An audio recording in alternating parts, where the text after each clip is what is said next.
We are all looking for ways to feel like we can make a difference in the world. I am Tavish Cardiff, and I am here representing our raw material, a thought practice. So, the only muscle that we use for this practice is your brain.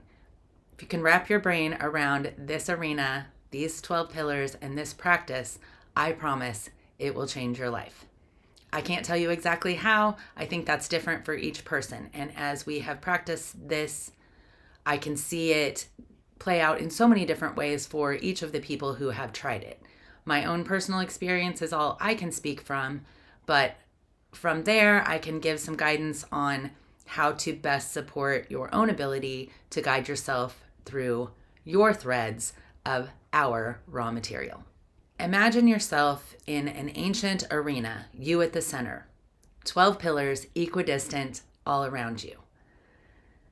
None of them are more important than the other. Some of them might challenge you more than the others. And since each of us are so different, it's going to depend on you to know which ones you would like to develop a better relationship with, which ones you already have a good relationship with, and how to activate this arena to support not only your mental health, but your physical health, your emotional health, and your spiritual health. At our raw material, we aim to cover all of the bases. As human beings, we know that we're capable of so much more than we believe, but what to believe outside of that, I think, is where we get stuck.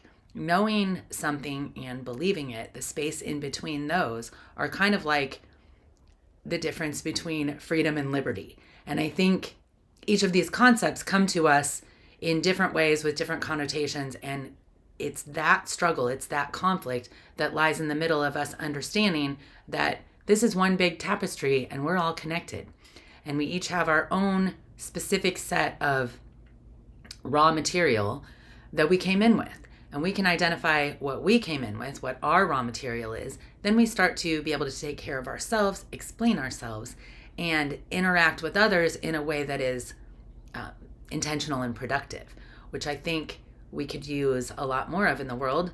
And those of us who aren't interested in just pushing on the chaos might want a place to take some responsibility and take some ownership of just how we feel in the world and what we can do with our own individual and personal resources. Let's start with the definition of mentors. In our current vernacular, we spend a lot of time looking at our mentors as the people who have taught us the best things that we know and the people that we look up to. I think when we do that, yes, we should honor those people, and those should be our treasured mentors, let's say. But mentors involve anyone who's shaped our thinking, all of the people, good and bad. I like to throw in there that tormentor is the flip side of the coin of mentor. So the people that have taught us the most negative things. And when we think about how we receive compliments versus how we receive negative statements, the negative things tend to stick with us more. So it would make sense that our tormentors are a lot more of the words that have stuck with us that define us. So what we're looking for in Mentors Week is, where did the beliefs come from that define us or hold us into certain patterns or certain beliefs about ourselves? These can be, of course, positive things, but look at the negative. Look at the beliefs about the things that you can't do or the things that you don't think you're good at. Ask yourself where that belief formed or where it started. And chances are it's in a place, if you can go back and throw the context around the belief, then you start to see that maybe that belief didn't need to stick. It was based in something emotional that you were dealing with.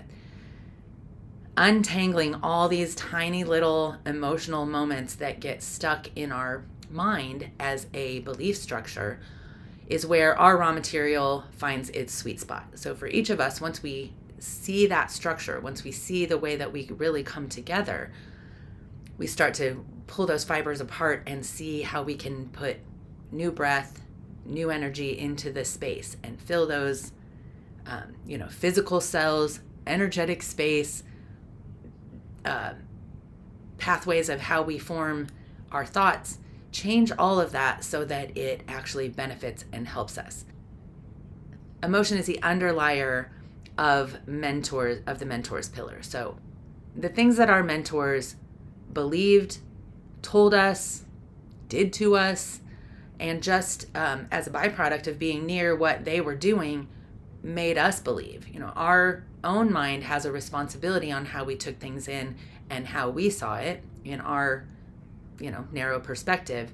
And when we go back and look from a broader perspective, what we see is opportunities for us to learn different types of lessons at different times in our life. I just lost one of my biggest mentors, my dad, a couple weeks ago. And in that loss, I am able to see the wholeness of his mentorship. And that's not to say he didn't give me a whole bunch of negative feelings and a whole bunch of negative reinforcement. But I've always with him been able to focus on the positive because some part of him didn't allow the negative. Now that created certain things in me that I have had to work really hard to overcome or breathe through or feel more solid about, knowing that his intention was not ever to harm me, even though his words or his beliefs sometimes did.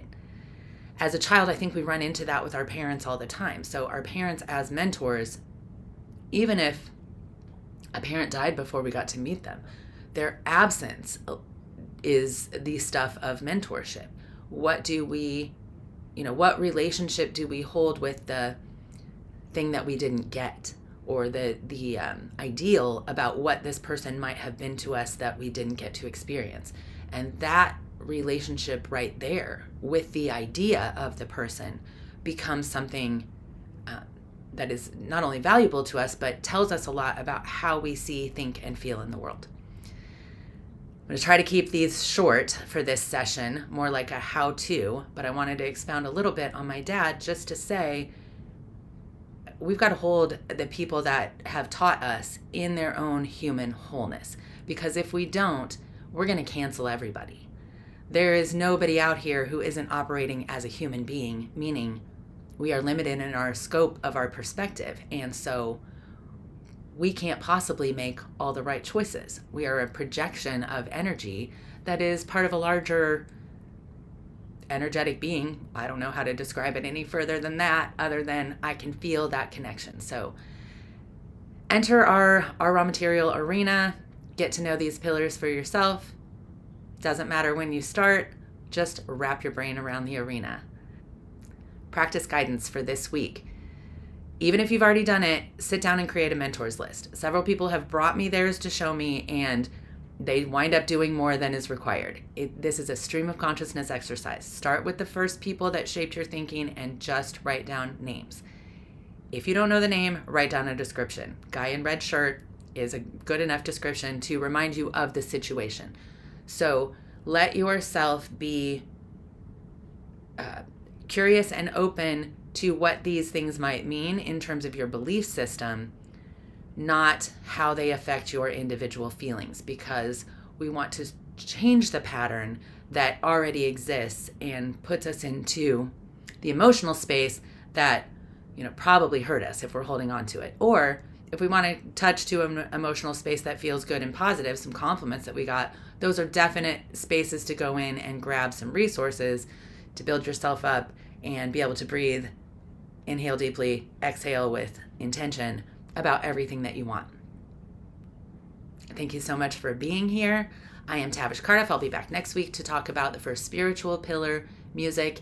And like I said, all you have to do with this arena is wrap your brain around it. The more you do, the more you will begin to manifest all of the things you want through the use of your own energy, body, emotions, spirituality, mental state. Pull it all together for yourself in wholeness and experience what we do at our raw material, which is increase joy, even in the depths of grief. See you next week.